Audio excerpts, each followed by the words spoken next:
जय हिंद। मैं major general SP Sinha हूं। कई महीनों से इस देश में रफाल के खरीदारी पे बहुत बवाल चल रहा है, विवाद चल रहा है। सत्य को असत्य, असत्य को सत्य बनाने की कोशिश हो रही है। मैंने सोचा कि मैंने पूरे देशवासियों के सामने सत्य क्या है वो आपके सामने रखूं। पॉइंट नंबर 1 कि इसकी जरूरत क्यों पड़ी खरीदने के लिए इतनी तेजी से, जल्दी से।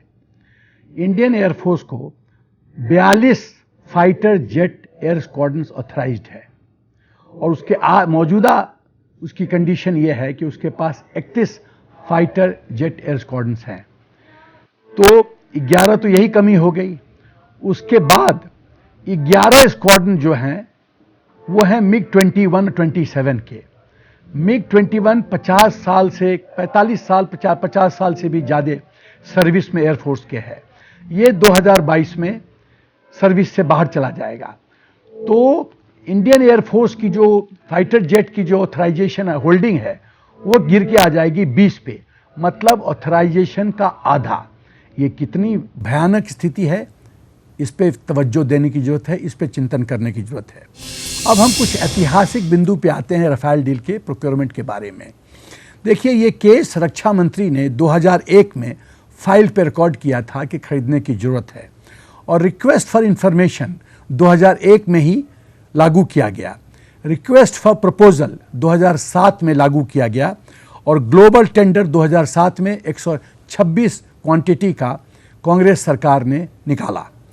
और आपको जान के ताज्जुब होगा कि अप्रैल 2011 में जबकि 4 ग्लोबल फर्म्स और 4 देश कंपीट कर रहे थे, अमेरिका के F-16 और F-16 एयरक्राफ्ट कंपीट कर रहा था, स्वीडन का ग्रिपेन, रूस का मिग 35, तो 4 तरह के एयरक्राफ्ट कंपीट कर रहे थे।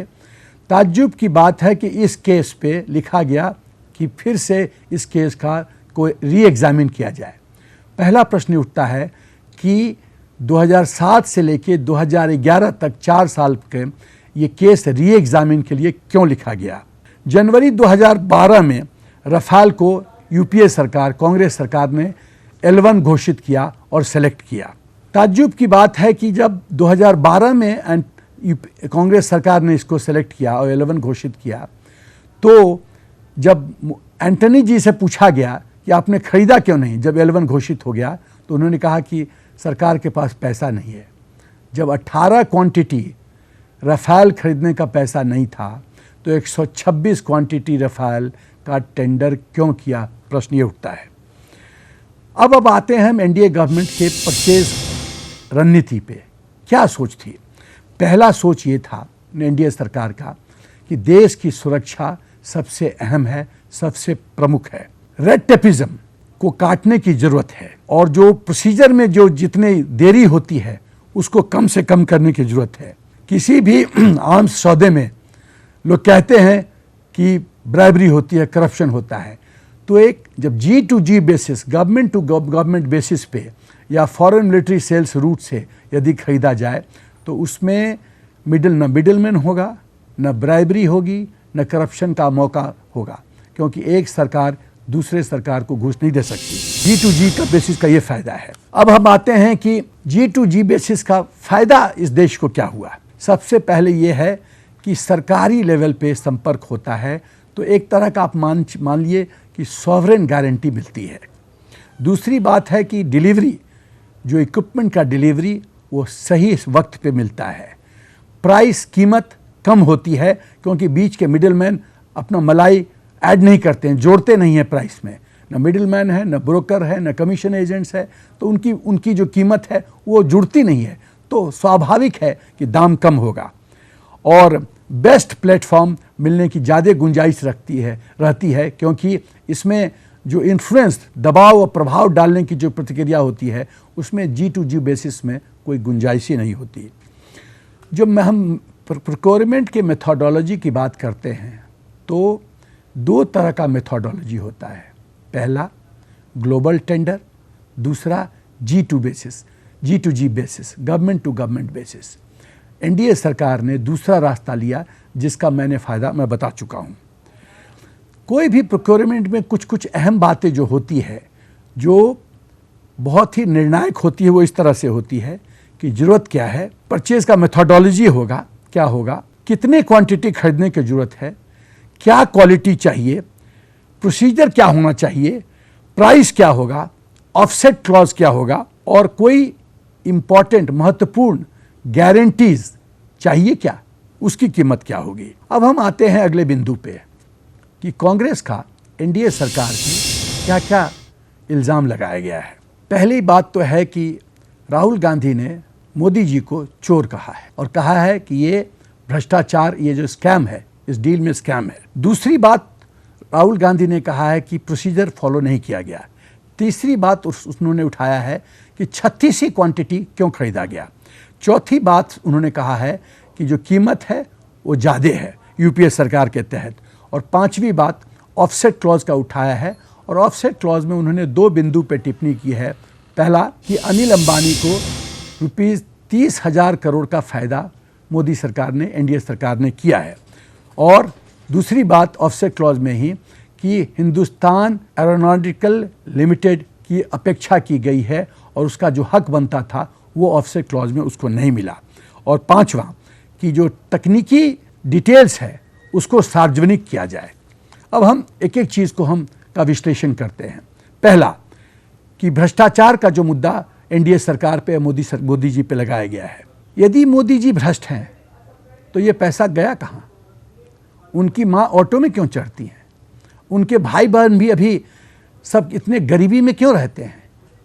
नेहरू परिवार के लोग कौन गरीबी में रहता है? ये सब प्रश्न उठता है। और दूसरा है कि स्कैम तो हो ही नहीं सकता, क्योंकि मिडिलमैन है ही नहीं, ब्रोकर्स हैं ही नहीं, कमीशन एजेंट्स हैं ही नहीं। Dealing government to government basis पे है, और गवर्नमेंट, एक सरकार दूसरे सरकार को घूस नहीं देती, ये इतना आसान नहीं है। और यदि G2G बेसिस का ये फ़ायदा है कि जो ब्लैक मनी पोर्शन होता है कंपोनेंट, वो कौन उसको कंट्रोल करेगा? वो तो गवर्नमेंट कंट्रोल करती नहीं है। तो इसमें तो भ्रष्टाचार की संभावना है ही नहीं। अगली बात जो कांग्रेस ने कहा, मुद्दा उठाया है कि प्रोसीजर फॉलो नहीं किया गया। मैं ये कहना चाहता हूँ कि 2015 में जब मोदी जी फ्रांस गए थे तो उन्होंने खाली स्टेटमेंट ऑफ इंटेंट कहा था। मैं रिपीट करता हूँ, स्टेटमेंट ऑफ इंटेंट, कि सरकार रफाल खरीदेगी। उसके बाद जैसा एयर मार्शल सिन्हा ने किया, जो उस समय सीएनसी के सदस्य थे, 14 महीने कमर्शियल नेगोशिएशन कमेटी ने 14 महीने हर एक बिंदु से इसका वेटिंग किया।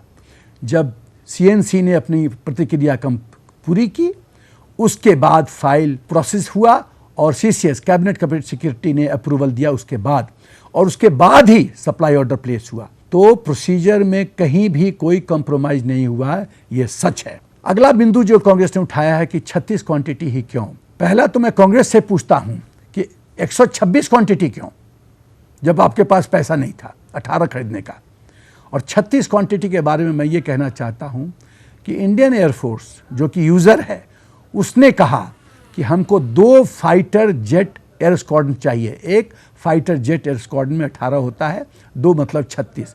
तो हमको मिनिमम और जल्दी से जल्दी ये 36 चाहिए। ये यूज़र ने मांगा है। जो प्यासा जो मांगेगा जितना पानी, उतनी ही पानी उसको दी जाएगी। ये तो प्रकृति का नियम है। यूज़र बोलता है 36, तो सरकार उसको बढ़ा नहीं सकती, और ऐसी सरकार तो बढ़ाएगी नहीं एनडीए सरकार, क्योंकि उसको तो कमीशन का कोई लालच नहीं है। अब हम आते हैं प्राइस पे। देखिए, प्राइस जो है वो डिटरमिन होता है, निर्धारित होता है कुछ बिंदुओं पे, कि बेसिक फ्रेम का प्राइस क्या है, एड-ऑन्स क्या क्या हो रहे हैं, उसकी कीमत क्या है, प्राइस एस्केलेशन फैक्टर, डॉलर में और रुपया में जो एक्सचेंज रेट होता है, वो तो आप देख रहे हैं कि हर एक दिन बदलता रहता है। तो कोई भी परचेज में इस फ्लक्चुएशन को कैसे सेव किया जाए, उसको लोग कमर्शियल टर्म्स में निर्धारित करते हैं। ये सच है कि कांग्रेस ने 3.9% फिक्स किया था, मोदी सरकार ने उसको 1.1 किया मौजूदा हालत में। उसके बाद कहा किसी भी हालत में 3.1% से ज़्यादा एस्केलेशन, प्राइस एस्केलेशन नहीं होगा। हम जब उसके बाद एक और बिंदु है जो प्राइस को डिटरमाइन करती है, निर्धारित करती है, वो है कोई स्पेशल कमिटमेंट है, स्पेशल वारंटी और गारंटी है सेलर के द्वारा, उसकी भी कीमत होती है।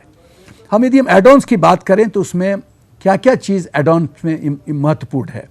वेपनरी क्या है, क्या क्या मिसाइल सिस्टम एडिशनल लग रहा है, क्या इम्प्रूव्ड कम्युनिकेशन सिस्टम लग रहा है, कस्टमाइजेशन हिंदुस्तान के एनवायरनमेंट को मद्देनजर रखते हुए, इंडियन एयरफोर्स की ज़रूरतों को मद्देनजर रखते हुए कस्टमाइजेशन किस रूप से हो रहा है और क्या क्या कस्टमाइजेशन की ज़रूरत है, फ्यूचर सप्लाईज का क्या स्वरूप होगा, मेंटेनेंस का क्या स्वरूप होगा और ट्रेनिंग का भी पहलू देखा जाता है। यदि हम एनी स्पेशल कमिटमेंट की बात करें तो एनडीए सरकार ने परफॉर्मेंस गारंटी लिया, वारंटी बॉन्ड लिया, डसॉल्ट को ये मनवाया कि Dassault single point of responsibility लेगा, जिम्मेदारी लेगा क्वालिटी दृष्टिकोण से, और 75% एयरक्राफ्ट 24/7 365 दिन सर्विसेबल रहेंगे, ऑपरेशनल रहेंगे। ये जितने मैं स्पेशल कमिटमेंट्स की बात कर रहा हूँ, यूपीए सरकार में कुछ भी नहीं था, शून्य। अब हम आते हैं प्राइस एस्केलेशन फैक्टर पे। जैसा मैंने कहा कि कांग्रेस ने 3.9% फिक्स कर दिया था थ्रू आउट, एनडीए सरकार ने 1.1 किया लेटेस्ट, और कहा कि 3.1 किसी भी हालत में भविष्य में कभी नहीं बढ़ेगा। इसी आधार पे पर एयरक्राफ्ट एनडीए सरकार ने 67 करोड़ 67 करोड़ की बचत की है। यदि 67 करोड़ को आप 36 विमान से गुना कीजिए तो 2412 करोड़ का जो सेविंग है वो सिर्फ बेसिक फ्रेम पे एनडीए सरकार ने पाया। अब हम आते हैं कि प्राइस पे ही दो बिंदु पे मैं टिप्पणी करना चाहता हूं, जिससे ये साफ हो जाएगा कि प्राइस पे कोई स्कैम नहीं हुआ है और एनडीए का प्राइस यूपीए के प्राइस से सस्ता है। जो सेलर है वो खुद कह रहा है, उसके chief executive officer Dassault aviation के मिस्टर एरिक टेपियर 26 अक्टूबर 2018 को इकोनॉमिक टाइम्स के इंटरव्यू में उन्होंने कहा कि एनडीए का प्राइस 9% सस्ता है यूपीए सरकार के तुलना में। अब देख लीजिए, जो सेलर है, जो सेलिंग कंपनी है, उसका सीईओ मिस्टर एरिक टेपियर खुले शब्दों में कह रहा है कि एनडीए सरकार की खरीदारी 9% सस्ता है। इससे ज्यादा सबूत क्या चाहिए। एक और चीज मैं कहना चाहता हूं कीमत के बिंदु पे। जैसा एयर मार्शल सिन्हा ने कहा था कि सीएनसी में सिर्फ 18 क्वांटिटी प्राइस की बातचीत हुई थी, कीमत की बातचीत हुई थी, उसको फ्रीज नहीं किया गया था, और बाकी जो 108 क्वांटिटी थे उसकी कीमत की कोई सिलसिला ही नहीं हुआ, कुछ बातचीत नहीं हुई, फ्रीज ही नहीं हुआ। तो ये तो हवा में बात करने वाली बात है।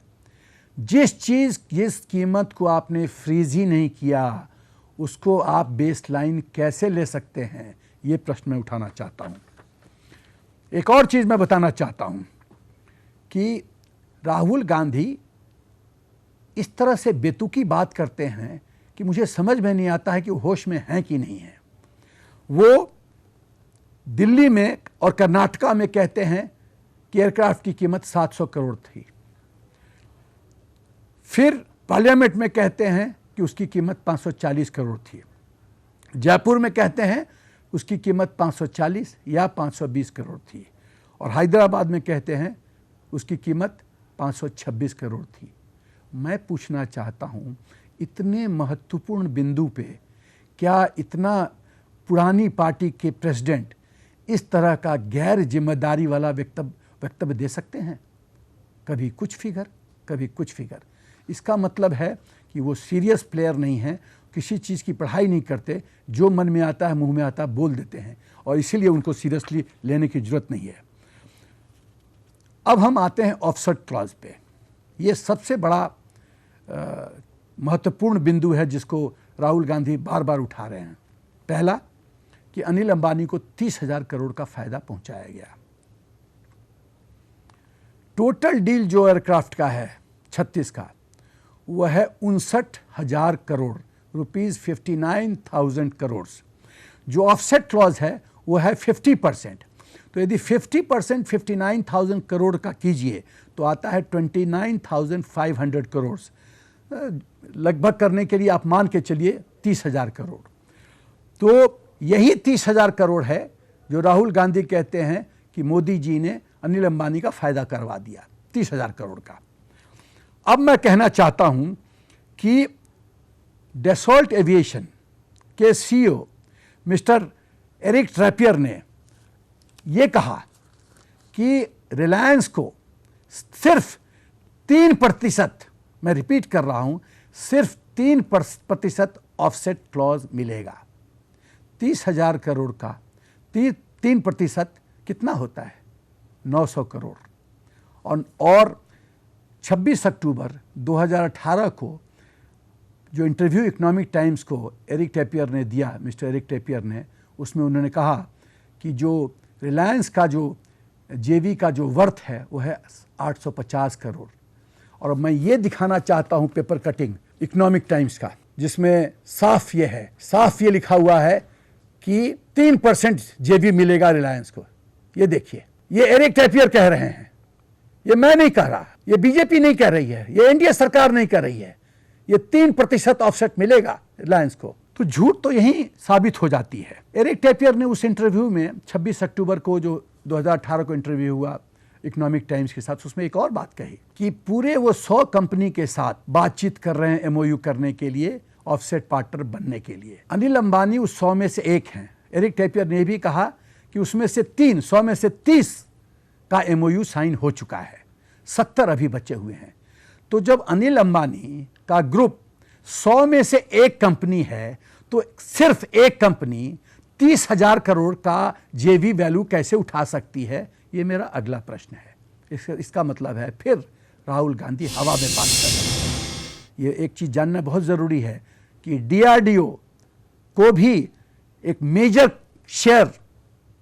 शेयर मिलने जा रहा है जेवी वैल्यू का, ऑफसेट वैल्यू का। तो ये कैसे कल्पना राहुल गांधी कर लेते हैं कि पूरा 30,000 करोड़ अनिल अंबानी को जा रहा है?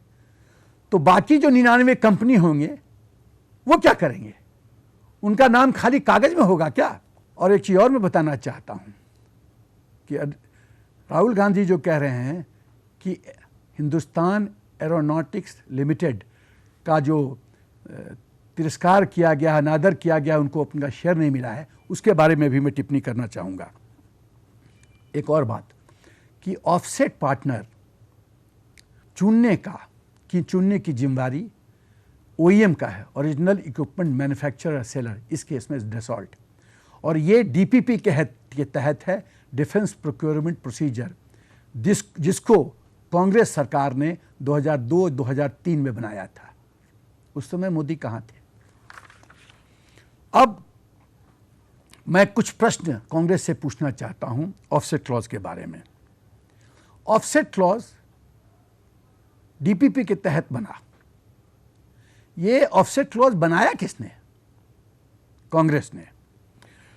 यदि राहुल गांधी को एचएएल की इतनी चिंता थी तो कांग्रेस ने डीपीपी में ऑफसेट पार्टनर के लिए यह ऑप्शन क्यों दिया?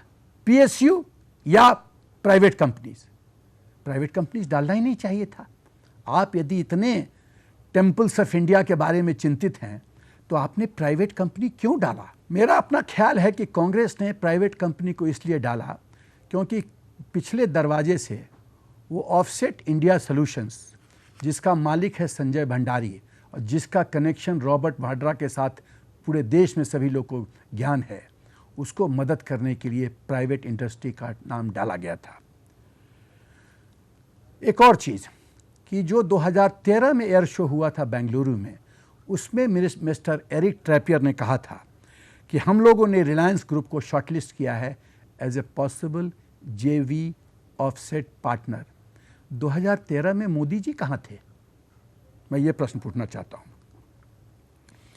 राफेल L1 बना, सबसे कम कीमत वाला एयरक्राफ्ट वाला बना जनवरी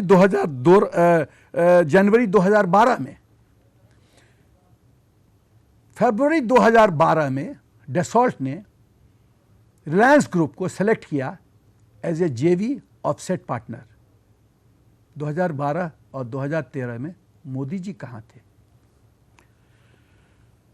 एक और बात, डेसॉल्ट ने जब वो L1 बना तो एक एक्सपर्ट टीम हिंदुस्तान भेजा जिसका मैंडेट था, ड्यूटी था ये देखना कि तकनीकी दृष्टिकोण से, इंफ्रास्ट्रक्चर दृष्टिकोण से, काबिलियत दृष्टिकोण से कौन कौन PSU और कौन कौन प्राइवेट कंपनीज सही पैमाने पे और सही मापदंड पे सही उतर रहे हैं।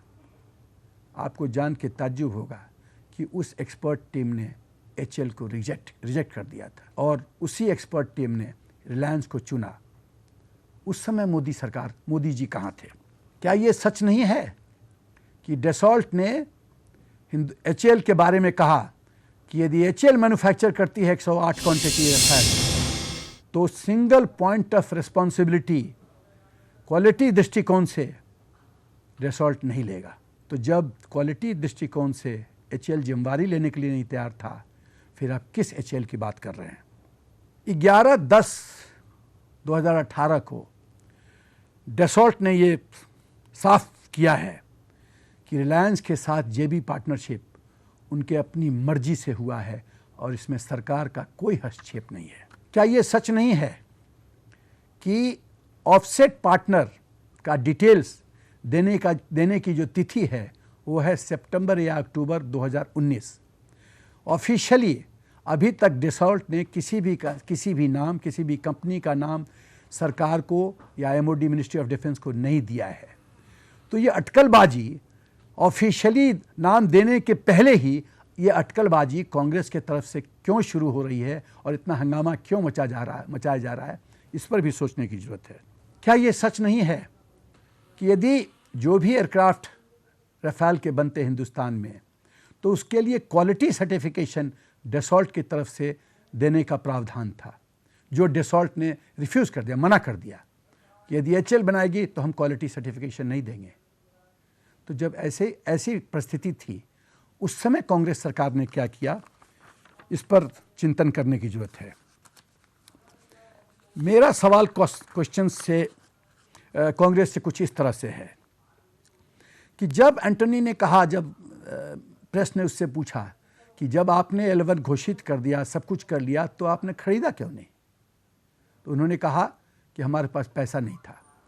जब आपके पास 18 क्वांटिटी खरीदने का पैसा नहीं था तो आपने ग्लोबल टेंडर 126 क्वांटिटी का क्यों किया? दूसरी बात, ये कार्लो ब्रूनी कौन है? ये फ्रेंच प्रेसिडेंट निकोलास सार्कोजी की इटालियन वाइफ है। मिस्टर सुब्रमण्यम स्वामी ने कार्लो ब्रूनी और सोनिया गांधी के कनेक्शन पे कुछ टिप्पणी की है, वो पब्लिक डोमेन में है, इस पर भी टिप्पणी करने की जरूरत है। ऐसा क्यों है कि 17 साल तक इंडियन एयरफोर्स को कोई state of the art fighter jet नहीं दिया गया? अब मैं लास्ट अपने फेज में हिंदुस्तान और एरोनॉटिक्स लिमिटेड HL के बारे में कुछ टिप्पणी करना चाहूँगा। पहला कि जब HL के लिए इनका इतना दिल धड़कता है तो DPP में ऑफसेट क्लॉज में प्राइवेट इंडस्ट्री को क्यों घुसाया नाम? खाली PSU तक क्यों नहीं रेस्ट्रिक्ट किया? पहला प्रश्न। दूसरा प्रश्न कि HL के काबिलियत पे भी मैं प्रश्न चिन्ह उठा रहा हूँ। 1983 में 40 तेजास का ऑर्डर मिनिस्ट्री ऑफ डिफेंस ने HL को दिया था। आज तक 35 साल से ज़्यादा हो गया है, आज तक ये 40 पूरा क्वांटिटी एयरफोर्स को नहीं मिला है। आज तक एक भी जेट एयर स्क्वाड्रन फंक्शनल नहीं हुआ है। ये है काबिलियत HL का। दूसरी बात, क्या इंडियन एयरफोर्स HL के MiG-21 के मेंटेनेंस काबिलियत से खुश है? एकदम नहीं।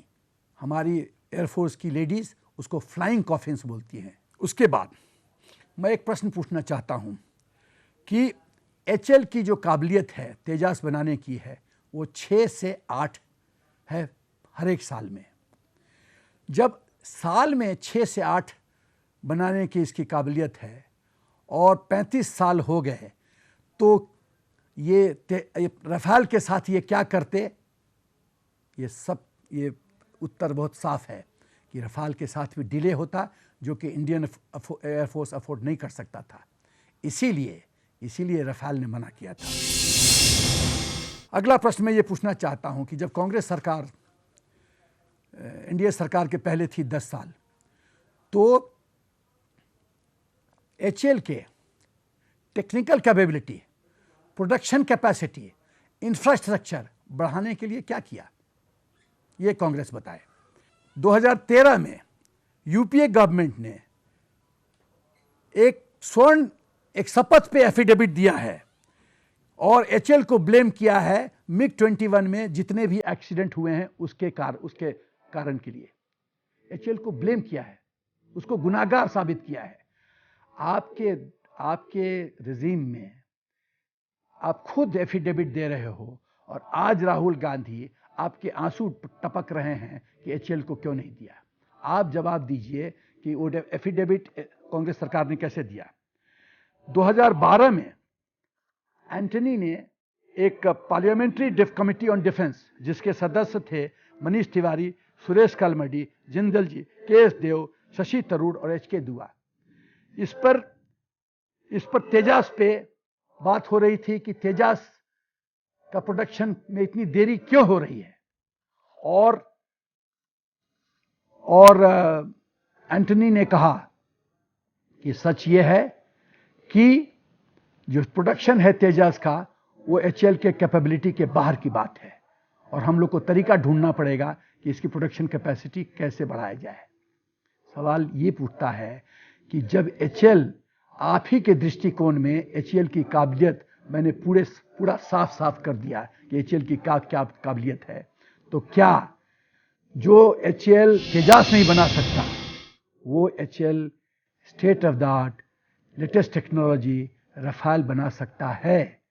और जो एचएएल 35 साल से ज़्यादा में 40 क्वांटिटी तेजास नहीं बना सकता, वो क्या रफाल 36 बना सकता है 2 साल के अंदर, 3 साल के अंदर। प्रश्न ये उठता है, क्या हम देश के साथ ऐसे ही खिलवाड़ करते रहेंगे, देश के सुरक्षा के साथ हम ऐसे ही राजनीति करते रहेंगे। प्रश्न ये उठता है। जय हिंद।